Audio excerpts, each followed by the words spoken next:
Rebonjour de nouveau sur Radio Public avec un cas. Merci de nous rejoindre de nouveau. Enfin, nous sommes au retour et on va rappeler. Non, c'est bon. Le plus important pour elle, c'est pas du tout de voir si elle nous a perturbés ou quoi que ce soit. Elle devait vivre son moment, vous voyez. Elle l'a vécu, elle l'a partagé avec nous. C'était agréable dans le sens où ça nous a fait rigoler. Alors de nouveau, Radio Public, le silence écoute dans le silence, la vie est partout.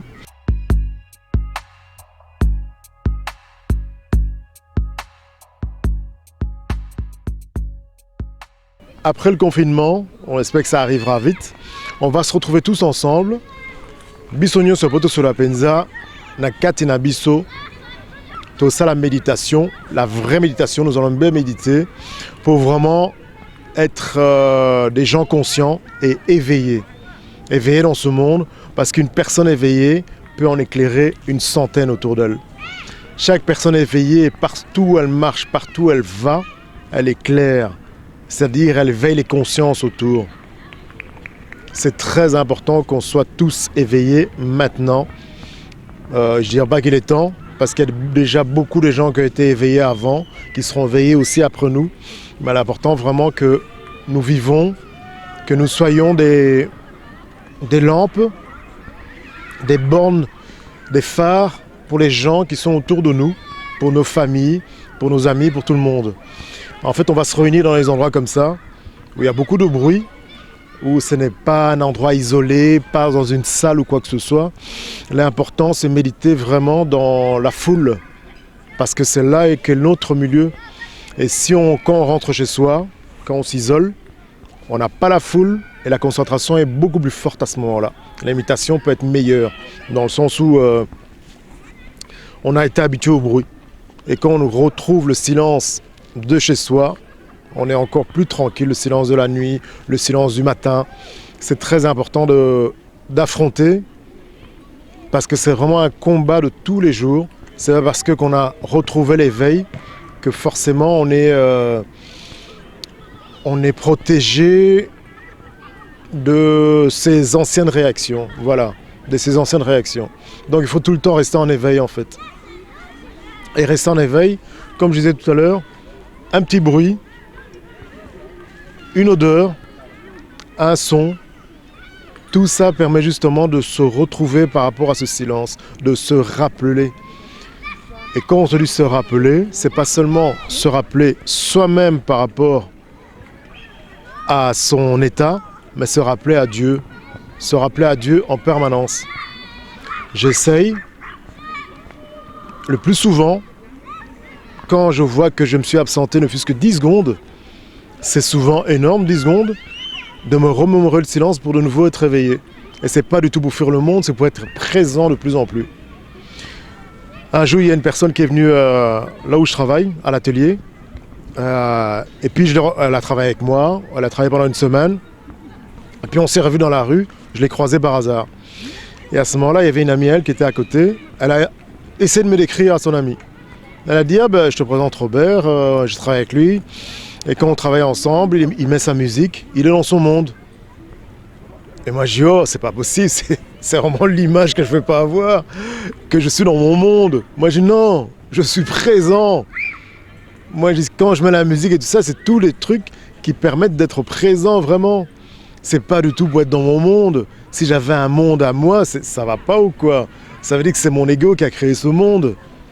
Des fois, je retrouve mon monde, ça veut dire le monde de tout le monde, que ce monde paisible, ce monde du silence, ce monde divin. Quand je suis seul et quand je suis dans un endroit où je ne parle à personne, où je n'ai pas capté l'attention des gens, où je peux me ressourcer réellement, là, à ce moment-là, je reviens à moi. Mais jamais je me crée mon monde. Jamais. Enfin, ça a été désagréable comme présentation, mais j'ai passé ma présentation à moi, à cette jeune femme, comme si c'était en rigolade en fait. Et là, ça s'est passé tout seul. C'était vraiment tranquille. La personne a apprécié, elle m'a regardé, elle a dit « Ah oui, oui, je me suis décrit tel que j'étais quoi en fait. » Enfin, tel que je me vois. La façon qu'elle m'a vu, enfin, elle croyait peut-être dire du bien en disant « Ouais, il est dans son monde, que ça va me faire plaisir. » En fait, pour moi, c'était assez désagréable, dans le sens où c'est pas vraiment l'image que j'ai envie de donner. Enfin, quand je dis ça, c'est comme si c'était l'ego qui disait encore « Ouais, tiens, j'ai telle image. » Non, non, pas du tout. J'insiste bien là-dessus. Le monde qu'on aborde, c'est pas un monde de tout repos. C'est un monde qui va comme un battement de cœur. Vous voyez, quand vous avez le son des battements de cœur, ça fait vraiment un bruit comme ça. Quand c'est comme ça veut dire que la personne est morte. C'est la même chose avec la spiritualité. Moi, je ne peux pas vivre en disant que je suis bien tout le temps en permanence. C'est impossible. Il y a aussi des creux, mais des creux que j'observe. Je ne suis pas dans la montagne russe, en fait. Vous voyez ? Je fais partie carrément de l'armature. Si l'armature descend, ça ne change rien à ma définition de moi-même. Je suis. C'est très important de ne pas rajouter quelque chose après. En lingala, on dit Eloko Goloba, Eloko Bakisa Sima, Eloko Bakisa Zabulu. Ça veut dire que tout ce que vous dites, quand vous rajoutez je suis tel, je suis tel, c'est un ego, c'est un conditionnement qui se rajoute en fait. Vous voyez, quand vous dites je suis, tout court, même par rapport à une maladie, vous dites je suis malade, mais je ne suis pas la maladie. Je ressens la maladie, mais je ne suis pas malade du tout. C'est très important. Je suis heureux, je ressens la joie, je ressens la peine. Mais si vous identifiez, il y a des fois, on peut s'identifier. On peut s'identifier, c'est à ce moment-là qu'on dit que, allez, je redescends un peu. Parce qu'il faut toujours planer un peu sur les choses. Quand vous redescendez, vivez-la à fond. Quand je cours, par exemple, quand je fais du sport, ben, je suis celui qui court. Je cours réellement. Je ressens toute ma respiration, je ressens mes pas, mais je n'écoute pas en permanence mes pas. Je suis en train de vivre l'instant que je suis coureur. Je cours ça à fond. Quand je suis dans ma cuisine, je suis cuisinier. Dès le moment où je mets mon habit, je deviens cuisinier. Si j'ai un souci bien précis, je demande à ce souci, attends-moi dehors. Vous pouvez être sûr qu'en sortant de l'atelier, le souci revient dans ma tête. Elle ne va pas s'envoler d'un coup comme ça, elle est là. Et vous pouvez constater quand je demande que le souci revienne, je l'écoute, je l'observe, je me demande comment il agit. À un moment donné, vous allez voir que la pensée qui naît, on va faire ça en méditation, vous regardez comment est-ce que ça grandit. Vous avez une pensée qui naît, vous l'observez, ça agit un peu comme un serpent en fait. Ça explose, boum, puis ça apparaît comme un son. Ça apparaît comme un son, comme une phrase. Et vous pouvez remarquer, je le rappelle à chaque fois, la pensée est silencieuse. Vous pouvez écouter toutes vos pensées, elles sont silencieuses. Mais quand vous observez vos pensées, elles naissent, mais c'est des petits big bang, mais qui ne durent pas longtemps. On a l'impression qu'une phrase dure longtemps en tête. En fait, ça dure un tout petit moment et que c'est comme une explosion, mais la phrase est faite. C'est formidable. C'est déjà une pure merveille de constater ça. Mais vous pouvez constater ça encore mieux dans la méditation, quand vous écoutez penser. Parce qu'on subit ces pensées, mais on ne les écoute pas en fait. À mesure que vous allez méditer, vous allez avoir des pensées qui vont arriver. Au début, vous allez essayer de les chasser parce qu'elles vont être de plus en plus fortes. C'est normal. Parce que dès le moment où vous faites un travail sur vous, un bel oiseau, dès le moment où vous faites un travail sur vous, vous commencez l'ego commence à se dire « Oh là, je dois faire attention parce que bientôt je vais peut-être disparaître. » Et quand l'ego va commencer à disparaître, elle va trouver des belles choses. Elle va vous dire « Oui, il y a telle chose qui arrive, il y a telle chose qui est... » En fait, il y a une bibliothèque qu'elle a écoutée. Et vous allez avoir des gens qui vont renforcer cet ego, qui vont vous dire « Ah, tu m'as l'air plus lumineux, tu m'as l'air plus joyeux, tu m'as l'air... » Et ça va vous conforter dans l'exercice que vous avez fait avant. Vous allez refaire le même exercice tout le temps. Alors que c'est pas ça le but en fait. Le but, c'est être le plus paresseux possible. C'est écouter l'esprit, le Saint-Esprit, comme on dit, vous initier.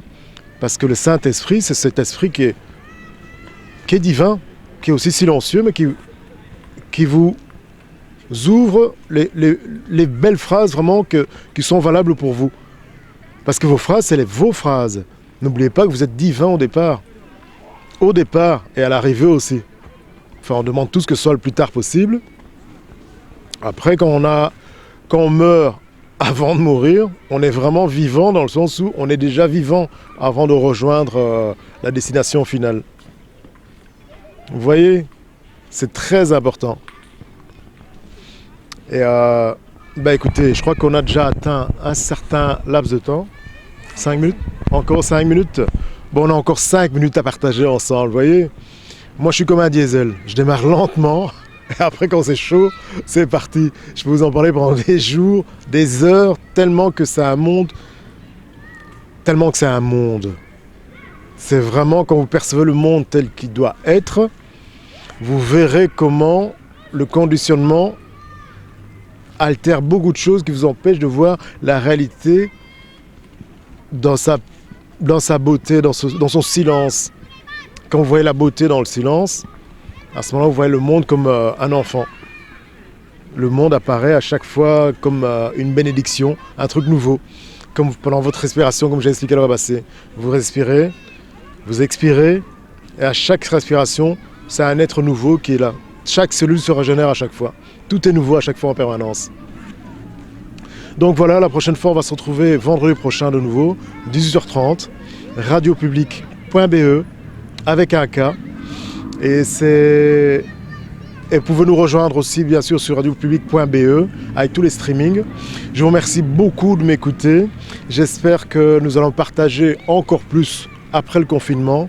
Ici, on a seulement le côté visuel.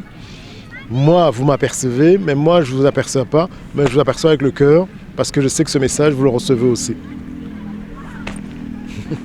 Vous le recevez aussi.